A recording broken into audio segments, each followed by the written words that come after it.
and the provisions in the absence of this partnership deed. Now we have all understood what is partnership deed.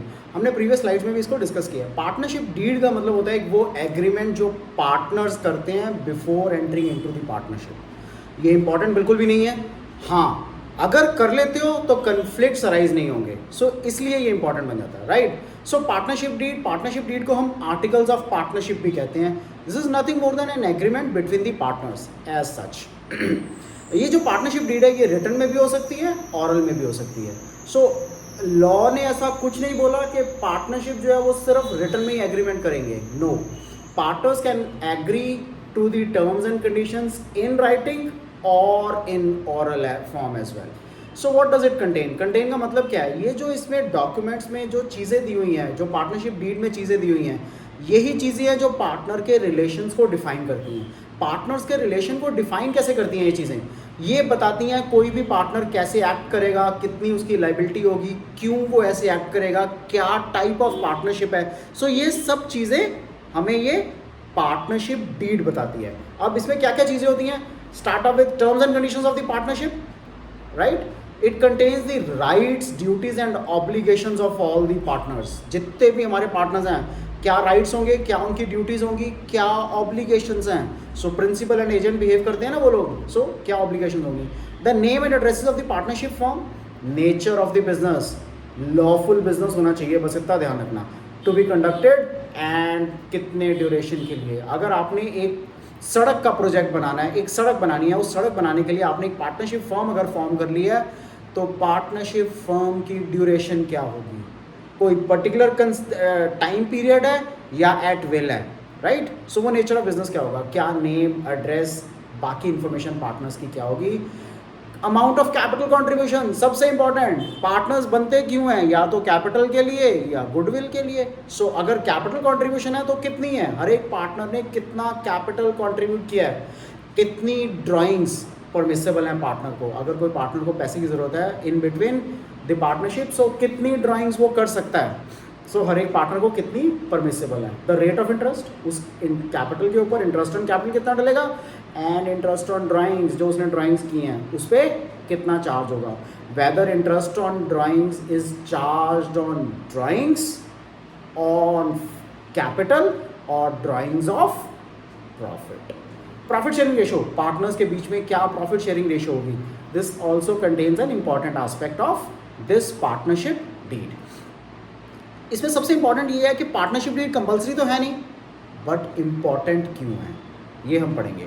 So it controls, monitors the rights, liabilities and responsibilities of all the partners. इससे क्या होगा, जितने भी partners हैं उनको पता होगा कि उनकी लिमिट क्या है, कंट्रोल कहाँ तक कर सकते हैं, क्या रिस्पॉन्सिबिलिटीज़ हैं. So it avoid the conflicts. So dispute between the partners को ये अवॉइड करता है. It avoids confusion. Profit and loss distribution ratio क्या होगी पार्टनर्स में. कल को कोई पार्टनर बोल सकता है मैंने तेरे से 10 घंटे ज़्यादा काम किया, मेरे को ज़्यादा प्रॉफिट मिलना चाहिए. No, as per partnership deed सब कुछ होगा. इंडिविजुअल पार्टनर्स रिस्पॉन्सिबिलिटी, किस पार्टनर की किस चीज़ की रिस्पॉन्सिबिलिटी है. For example there are 5 partners. So 5 partners are managing all these separate departments. One of the partners is an engineer, so he manages the production department. Other one is chartered accountant, finance handle करता है, purchase. Such other departments are being handled by these people. So partnership deed also defines the remuneration. Salary कितनी दोगे आप partners को, working partners को कितनी salary मिलेगी. ये एक एविडेंस भी है कोर्ट में. अगर आप पार्टनरशिप डीड कर लेते हो ना, तो अगर कोई कन्फ्लिक्ट राइज होता है तो ये एविडेंस है, आप कोर्ट में पेश कर सकते हो कि देखो जी हमने तो ये डिसाइड किया हुआ है as per the deed. It also facilitates functioning of the business. So conflicts नहीं होंगे, सबको क्लैरिटी होगी अपने अपने काम की, तो क्या होगा, बिजनेस मिसअंडरस्टैंडिंग्स नहीं होगी. फिर भी अगर कुछ ऐसी पार्टनरशिप फर्म्स है जो नहीं मानती, वो पार्टनरशिप डीड रजिस्टर करती ही नहीं है, तो क्या होगा, ये होगा. It is not compulsory to register a partnership firm. हमें ये पता है कि पार्टनरशिप फर्म को रजिस्टर करना कंपल्सरी नहीं है. Non registration of firm has its legal consequences for the partners and the firm. जो फर्म अपने आप को रजिस्टर नहीं करती ना, पार्टनरशिप फर्म, उसके कुछ लीगल कॉन्सिक्वेंसेज जरूर है. उसकी ऑथेंटिसिटी की प्रॉब्लम आ जाती है शायद कभी ना कभी. सो सबसे बड़ी लीगल प्रॉब्लम तो वही है. नेक्स्ट इंपॉर्टेंट पॉइंट क्या है इसमें, नो लीगल प्रोसीडिंग्स. ये जो फर्म है जो रजिस्टर्ड नहीं है, ये ना तो कोई लीगल प्रोसीडिंग्स कर सकती है किसी थर्ड पार्टी के अगेंस्ट, ना कोई थर्ड पार्टी इनको सू करने की कोशिश करेगा। सो पॉइंट क्या है कि अगर इनके अपने पैसे हैं तो ये किसी को सू नहीं कर सकते। For example, if the client has not paid his dues to the firm can not sue him. अगर वो अनरजिस्टर्ड है तो फर्म इनको सू नहीं कर सकता। N unregistered firm can not file a case against a partner for mismanagement और for theft. Existence ही नहीं पता ना, पता नहीं फर्म एग्जिस्ट करती भी है कि नहीं करती। सो रजिस्टर्ड नहीं है, क्योंकि रजिस्टर्ड नहीं है सो कुछ भी हो सकता है, राइट। सो वो मिसमैनेजमेंट के कारण अपने किसी पार्टनर के अगेंस्ट थेफ्ट का केस नहीं लॉन्च कर सकते। A partner of N unregistered firm can not file a suit against one of the other partners either. अगर दो पार्टनर्स में किसी भी कारण से डिस्प्यूट हो जाता है ना, बाकी सब पार्टनर ठीक चल रहे हैं, सपोज 8 पार्टनर्स हैं किसी भी एक फर्म में, लेकिन 2 पार्टनर्स या 3 पार्टनर में डिस्प्यूट हो गया, सो वो आपस में एक दूसरे को केस करना चाहते हैं, they can not file a case. Why? Because वो पार्टनरशिप फर्म रजिस्टर्ड नहीं है, उसकी पार्टनरशिप डीड रजिस्टर्ड नहीं है। अगर ये सब रजिस्टर्ड नहीं है तो वो केस फाइल नहीं कर सकते, they may not exist in the eyes of law. हमने इंपॉर्टेंस ऑफ पार्टनरशिप डीड में भी यही पढ़ा था कि it acts as an evidence of partnership, right. Registration process क्या है? आप नॉन रजिस्ट्रेशन की कॉन्सिक्वेंसेज हमने अंडरस्टैंड कर लिए।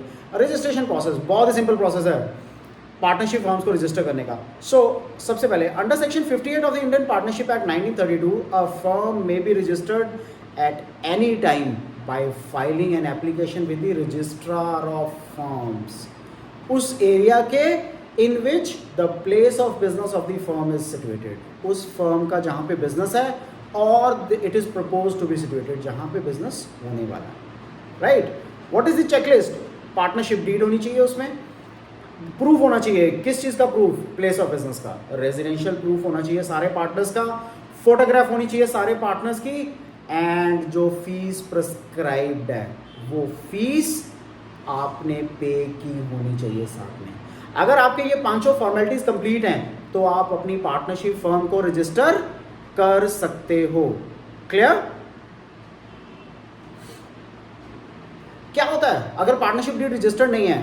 प्रॉफिट शेयरिंग रेशियो इक्वल होगा, ठीक है। कोई पार्टनर ज़्यादा काम करे कम काम करे वो ये नहीं कह सकता मैंने ज़्यादा काम किया मेरे को ज़्यादा पैसा दो, no, equal. Interest on capital, no interest on capital. Interest on capital बिल्कुल भी नहीं देना अगर पार्टनरशिप डीड में कुछ भी ऐसा मेंशन नहीं है। सो प्लीज अंडरस्टैंड, अगर पार्टनरशिप डीड में कुछ भी मेंशन नहीं है तो क्या अप्लाई होगा? इंडियन पार्टनरशिप एक्ट 1932 के प्रोविजंस अप्लाई होंगे। और इंडियन पार्टनरशिप एक्ट 1932 के प्रोविजंस ये सब कहते हैं, क्या कहते हैं? प्रॉफिट शेयरिंग रेशियो इक्वल होना चाहिए। इंटरेस्ट ऑन कैपिटल कुछ नहीं मिलेगा, इंटरेस्ट ऑन ड्राइंग्स फर्म को भी कुछ नहीं मिलेगा, ना तो पार्टनर को इंटरेस्ट ऑन कैपिटल मिलेगा ना फर्म को इंटरेस्ट ऑन ड्राइंग्स का मिलेगा। सैलरी कमीशन कुछ नहीं, no salary no commission to any partner, वो चाहे ज़्यादा काम करे कम काम करे उसको कुछ सैलरी कमीशन नहीं मिलेगा। सबसे इंपॉर्टेंट क्या है? Interest on loan by the partner. अगर एक पार्टनर ने फर्म को लोन दिया हुआ है तो क्या होगा? अगर एक पार्टनर ने फर्म को लोन दिया हुआ है तो 6% 6% का इंटरेस्ट मिलेगा। Please mind it, 6%। किस पे? No interest on drawings, interest on loan by the partner to the firm. Partner ने फर्म को जो लोन दिया है उस पे 6% का इंटरेस्ट मिलेगा, दैट्स इट। और कोई चीज़ वो क्लेम पार्टनर्स नहीं कर सकते। So profit sharing ratio equal होगा, कोई कंफ्यूजन नहीं, right. Interest on drawings nothing, interest on capital nothing, no salary no commission, interest on loan 6%। ये 5 प्रोविजंस हैं। अगर पार्टनरशिप डीड में इनमें से कोई भी एक मिसिंग है तो क्या अप्लाई हो जाता है? Indian partnership act 1932। और इंडियन पार्टनरशिप एक्ट 1932 ये बोलता है इन सब के बारे में, right guys. So this is all about the partnership deed and the provisions in its absence. Thanks for watching this video. If you have any doubts regarding this topic, do let me know. I'll clear all your doubts. Thank you.